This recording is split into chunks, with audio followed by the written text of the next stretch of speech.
Red టీవీలో మీ వ్యాపార ప్రకటనల కోసం ఈ నంబర్ ని సంప్రదించండి 6281747728. Hi viewers, welcome to our channel. Chandrababu గారు అండ్ పవన్ కళ్యాణ్ గారు ఇద్దరు కూడా ఢిల్లీ వెళ్ళడం జరిగింది. మరి బీజేపీతో పొత్తేమైనా వర్కౌట్ అయ్యే అవకాశం ఉందా? అలాగే ఉమ్మడి మేనిఫెస్టో కూడా ప్రకటించే అవకాశం ఉంది అని అంటున్నారు తొందరలో. మరి అది ఎప్పుడు ప్రకటిస్తారు?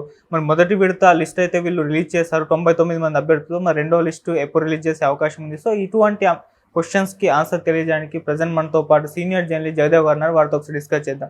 సార్ నమస్కారం సార్. సార్, మరి బీజేపీతో పొత్తు వర్కౌట్ అవుతుందా? మరి ఏంటి సంగతి? అలాగే ఉమ్మడి మేనిఫెస్టో కూడా టీడీపీ జనసేన ప్రకటిస్తారు అని చెప్పారు. మరి ఎప్పుడు ప్రకటించే అవకాశం ఉంది సార్?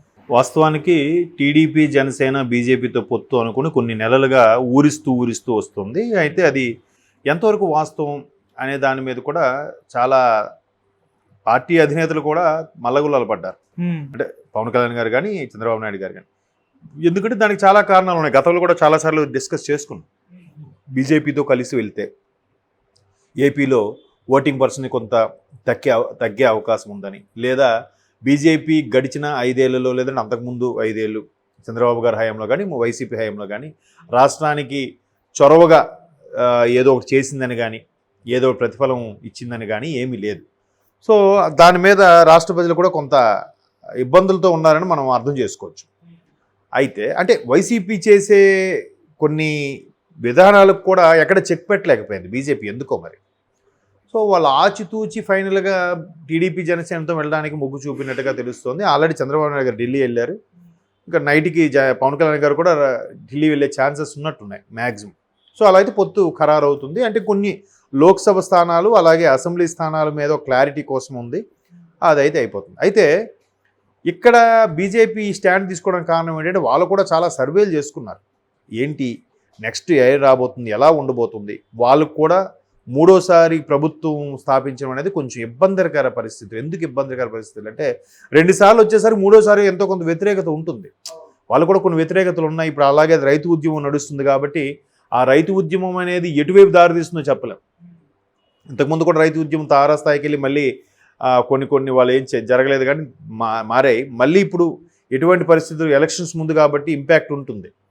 సో వాళ్ళు కూడా 400 పైచీలకు బీజేపీ సీట్లతో కైవసం చేసుకోవాలని ఎన్డీఏ కూటమి భాగస్వామి కూటమితో ప్రభుత్వాన్ని స్థాపించాలని ప్రయత్నిస్తున్నప్పటికీ కొంత వ్యతిరేకత కారణంగా, సౌత్లో బలంగా లేని కారణంగా, ఇండియా కూటమిలో కొన్ని పార్టీలు వెళ్ళిపోవడం కారణంగా కూడా కొంత మైనస్ ఉన్నది. సో మరలా బీజేపీ ఏం పొత్తు పెట్టుకుంటుందంటే పాత మిత్రులనైనా మళ్ళీ ఆహ్వానించి పొత్తు పెట్టుకోవడం, కొత్త మిత్రులను కలుపుకుపోవడం. ఎలాగైనా 400 కాదు కానీ 300 పైచీలకు వస్తే సూపర్. బయట ఇప్పుడు టార్గెట్ అలాగే ఉంటుంది కదా, 100 మార్కులు టార్గెట్ పెడితే అడిగి 80 మార్కులు వస్తాయి, 90 మార్కులు ఎన్నో వస్తాయి. డిపెండ్స్ అపాన్ హార్డ్ వర్క్ బట్టి కూడా 100కు 100 అయితే రావు. సో ఇది కూడా 400 అన్నారంటే కనీసం 300 అంటే మ్యాజిక్ ఫిగర్ దాటుతారు కదా. ఎన్డీఏ కూటమితో 300, 320 వచ్చినా కూడా సూపర్. సో అందుకు అలాగా ప్రభుత్వం ఆలోచిస్తుంది. దాంట్లో భాగంగానే బీజేపీ జనసేన టీడీపీ జనసేనతో పొత్తులో పెట్టుకుంటుంది.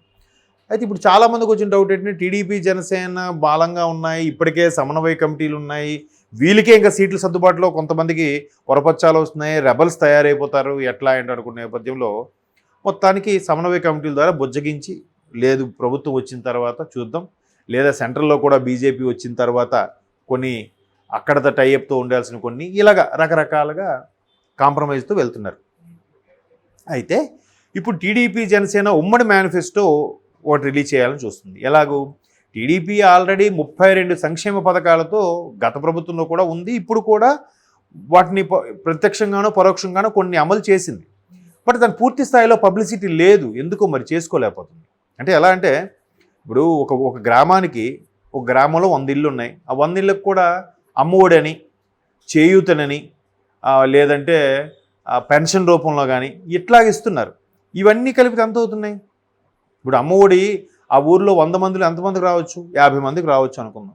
50 మందికి ఒక్కొక్కరికి 15 వేలు అంతే వేస్తున్నారు.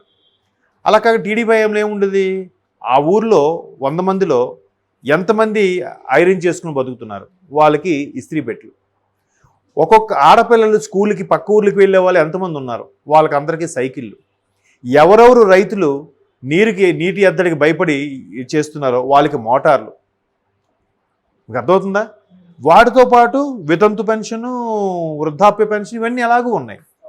సో వీటితో పాటు అవి ఇస్తుంటే ఏమవుతుంది, ఈ లెక్క ఇంకెక్కువైందిగా, ఈ సంక్షేమ పథకం ఎక్కువైంది కదా, మరి అది జగన్మోహన్ రెడ్డి గారితో కన్నా ఎక్కువ ఉంది కదా, లబ్ధి చేకూరుతుంది కదా. సో అలాంటివి బాగా ఎక్స్ప్రెస్ చేయాలనే అభిప్రాయం అయితే అట్లా జరుగుతుంది.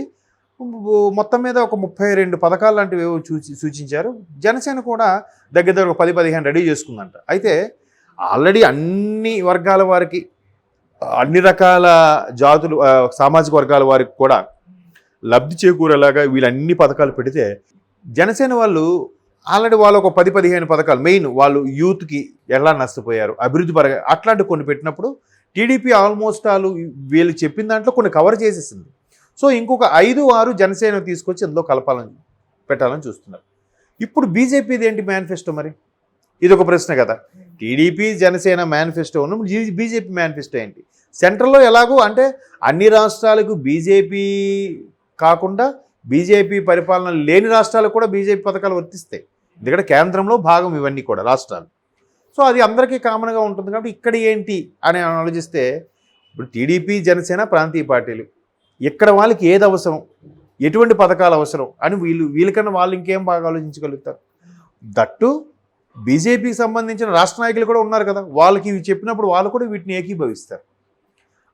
పథకాల పేర్లు వేరే ఉండొచ్చేమో, బట్ వాటికి సిమిలర్గా లబ్ధి చేకూరే విధానం ఏదైతే ఉందో దాని నుంచి, ఆ మార్కు నుంచి ఎక్కడికి బయటికి పోదు. కాబట్టి టీడీపీ జనసేన ఉమ్మడిగా మేనిఫెస్టో రిలీజ్ చేయాలని ప్లాన్ చేస్తారు. అన్నీ అనుకున్నట్టు జరిగితే రేపు 17వ తేదీన చిలకలూరుపేటలో భారీ బహిరంగ సభకి, ఇందాక మనం ప్రెస్ మీట్ కూడా చూసాం, అచ్చెన్నాయుడు గారు, టీడీపీ రాష్ట్ర అధ్యక్షులు అచ్చెన్నాయుడు గారు, అలాగే మన జనసేనకి ప్రధాన కార్యదర్శి మన నాదెండ్ల మనోహర్ గారు, ఇద్దరు ఒకే వేదిక మీద నిలబడి కూర్చొని మాట్లాడటం.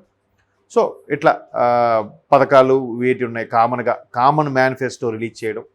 ఎట్లాగైనా మరలా అచ్చెన్నాయుడు గారు కూడా అదే చెప్పారు, ప్రభుత్వ వ్యతిరేక విధానాన్ని ఏదైతే ఉన్నామో దానికి సంబంధించి మేము ఒకటై పోటీ చేయాలనుకుంటున్నాం, దీంట్లో వేరే ఉద్దేశం ఏమీ లేదు, రాష్ట్ర భవిష్యత్తు కోసమే ఈ రెండు పార్టీలు కలిశాయి, అది గుర్తుంచుకోవాలి అని ప్రతి సభలో కూడా అది చెప్పడం జరుగుతుంది. ఎందుకంటే వైసీపీ వాళ్ళు ఎక్కడ రెండింటిని విడగొట్టాలని ప్రయత్నిస్తున్నారనే దాన్ని కూడా వెంటనే నాదెండ్ల మనోహర్ కూడా అదే మాట్లాడారు.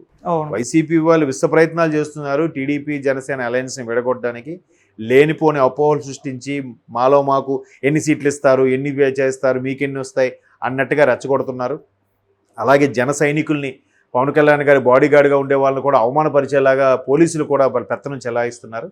వీటన్నిటిని దృష్టిలో పెట్టుకొని మేము ఖచ్చితంగా కలిసే పోటీ చేస్తాం, కలిసి మేనిఫెస్టో కూడా రిలీజ్ చేయబోతామని అనౌన్స్ చేశారు. సో మొత్తం మీద వీళ్ళ తాపత్రయం కూడా ఏంటంటే, రేపు పొద్దున మళ్ళీ బీజేపీ కానీ వస్తే రాష్ట్ర ప్రయోజనాల కోసం కంపల్సరీగా కాంప్రమైజ్ అవ్వాలి కదా. కాంప్రమైజ్ అయ్యారు అయితేనే ఆ బాబు లాస్ట్ టైం ఇలాగే మీరు మాకు మొండి చేయి ఇచ్చారు, అందుకే మేము బయటకు వచ్చేసాం, ఇప్పుడు మళ్ళీ మీరు ఇలా చేస్తే నెక్స్ట్ మీ పార్టీ భవిష్యత్తుకు కూడా మనుగడకు కష్టమే. కానీ ఏదో ఒకటి ఒక ఒప్పందం, ఇప్పుడు బీజేపీ ఏం పెట్టుకుంది, టీడీపీ ఏం పెట్టుకుంది, బీజేపీతో పొత్తు పెట్టుకుంటే టీడీపీకి ఎంతవరకు లాభం, లేదా టీడీపీని కలుపుకుంటే బీజేపీకి ఎంతకు లాభం, అలా కూడా ఉంటుంది. ఒకవేళ బీజేపీ ఆ రైతు ఉద్యమం వల్ల ఏమైనా ఇబ్బందులు పడి కొంత సీటింగ్ తగ్గితే ఖచ్చితంగా ఎన్డీఏ కూటమిలో ఉన్న వాళ్ళు అవసరమే. నేనైతే ఏమనుకుంటానంటే, ఒక విధంగా టీడీపీ జనసేన అలయన్స్తోనే ఎన్డీఏ కూటమి ఏర్పడితే, అక్కడ బీజేపీ ప్రభుత్వం ఏర్పడితేనే మంచిదని నా అభిప్రాయం. ఎందుకంటే ప్రభుత్వంలో భాగస్వామ్యం అయితే రేపొద్దు ప్రభుత్వం కావాల్సిన ఏవైనా కూడా వీళ్ళు స్వేచ్ఛగా అడుగుతారు, వాళ్ళు కూడా మన భాగస్వామ్యం కూటమి వీళ్ళు వెళ్ళిపోతే మనకు నష్టమే అనుకొని వాళ్ళు కూడా ఇవ్వడానికి మక్కువ చూపిస్తారు.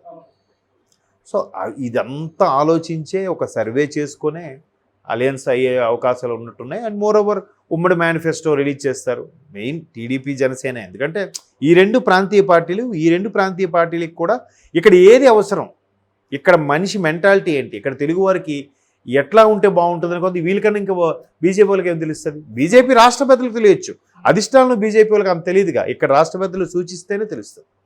సో ఉమ్మడి మేనిఫెస్టో రిలీజ్ అయిపోయాక మనకు ఇంకా క్లారిటీ వస్తుంది. మేబీ ఈరోజు రాత్రికి పొత్తు కన్ఫర్మ్ అయిపోయే ఛాన్సెస్